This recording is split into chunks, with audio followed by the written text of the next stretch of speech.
ಎಣ್ಣೆ ಹಾಕದೆ ಹುರ್ಕೋಬೇಕು ತಾನೆ? ಎಣ್ಣೆ ಹಾಕ್ತಿರ್ಬೇಕು. ಜೀರಿಗೆ, ಹಾಂ, ಮೆಂತ್ಯ. ಹಾಂ, ಮೆಂತ್ಯ ಸ್ವಲ್ಪ ಬೆಚ್ಚಗೆ ಮಾಡ್ಕೊಬೇಕು. ಜೀರಿಗೆ ಹಸಿದೆ ಹಾಕ್ಬೇಕು. ಹಾಂ. ಸೂಪರಾಗಿರುತ್ತೆ.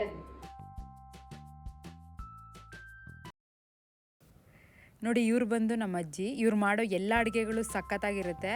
ಆದರೆ ಇವತ್ತು ಏಳಿಕಾಯಿ ಉಪ್ಪಿನಕಾಯಿ ಹೆಂಗೆ ಮಾಡ್ತಾರೆ ಅಂತಂದ್ಬಿಟ್ಟು ನಮಗೆ ತೋರಿಸ್ತಾರೆ. ಸಖತ್ತಾಗಿರುತ್ತೆ ತಿನ್ನೋದಕ್ಕೆ. ನಾವು ಇವ್ರನ್ನ ಕರೆಸಿ ಮಾಡಿಸ್ಕೋತೀವಿ ಮನೆಗೆ. ಸೊ ಬನ್ನಿ, ಅವ್ರು ಯಾವ ಥರ ಮಾಡೋದು ಅಂತ ತೋರಿಸ್ತಾರೆ, ನೋಡೋಣ. ನೋಡಿ, ಏಳಿಕಾಯಿನ ಈ ಥರ ಈ ಸೈಜಲ್ಲಿ ಕಟ್ ಮಾಡ್ಕೋಬೇಕು. ಈ ಸೈಜ್ ಇದ್ರೆ ಸಾಕಾಗುತ್ತೆ. ಇವಾಗ ಉಪ್ಪು ಹಾಕ್ಕೊತಾ ಇದ್ದಾರೆ.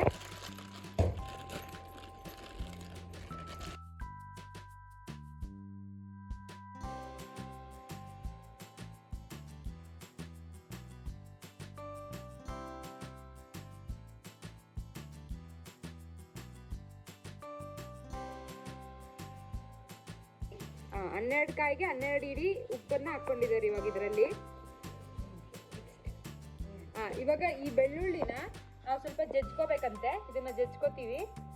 ಅದಾದ್ಮೇಲೆ ಇದನ್ನ ಸ್ವಲ್ಪ ಬಾಣಲೆಯಲ್ಲಿ ಹುರ್ಕೊಂಡು ಆಮೇಲೆ ಇದನ್ನ ಮಿಕ್ಸಿಗೆ ಹಾಕ್ಕೋಬೇಕು. ಈ ಒಣಗಿರೋ ಮೆಣಸಿನ್ಕಾಯಿನ ಎಣ್ಣೆ ಹಾಕದೆ ಹುರ್ಕೋಬೇಕು. ಇದನ್ನ ಸ್ವಲ್ಪ ಜಜ್ಜಿ ಮಾಡಿಕೊಂಡು ಇದನ್ನ ಹುರ್ಕೊಂಡು ಮಿಕ್ಸಿಗೆ ಹಾಕ್ಕೊಳ್ಳೋಣ.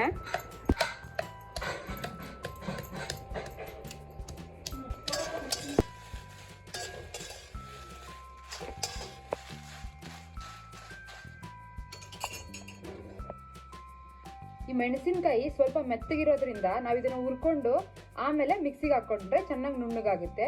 ಅದಕ್ಕೆ ಸ್ವಲ್ಪ ಹೊತ್ತು ಹುರ್ಕೋತಾ ಇದ್ದೀವಿ. ಸ್ವಲ್ಪ ಅರಿಶಿನ, ಹೆಚ್ಚಿರೋ ಬೆಳ್ಳುಳ್ಳಿ, ಜೀರಿಗೆ,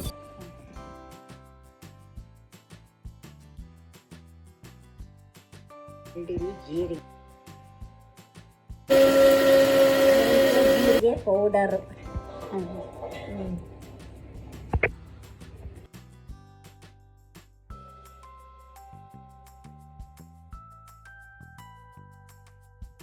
ಇದು ಒಣಮೆಣಸಿನ್ಕಾಯಿ ಮತ್ತು ಬ್ಯಾಡಗೆ ಮೆಣಸಿನ್ಕಾಯಿ ಎರಡನ್ನೂ ನಾವು ಮಿಕ್ಸ್ ಮಾಡಿ ಹುರ್ಕೊಂಡು ಅದನ್ನು ಮಿಕ್ಸಿಗೆ ಹಾಕ್ಕೊಂಡು ಈ ಥರ ರುಬ್ಕೊಂಡಿದ್ದೀವಿ. ನೋಡಿ, ಪೌಡ್ರ್ ಮಾಡ್ಕೋಬೇಕು ಈ ಥರ.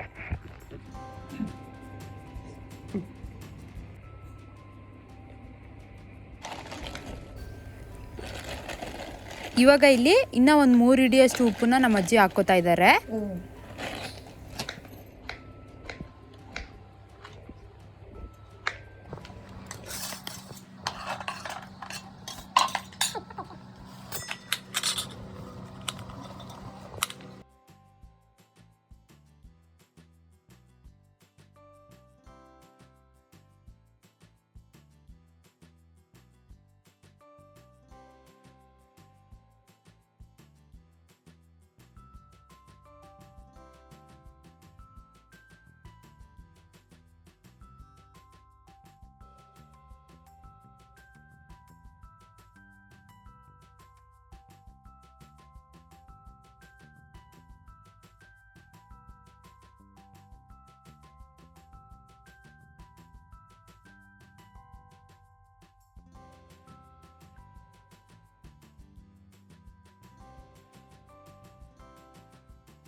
ಏಳಿಕಾಯಿ ಉಪ್ಪಿನಕಾಯಿ ಮಾಡ್ಕೊಳ್ಳಿ, ತಿನ್ನಿ, ಸೂಪರಾಗಿರುತ್ತೆ.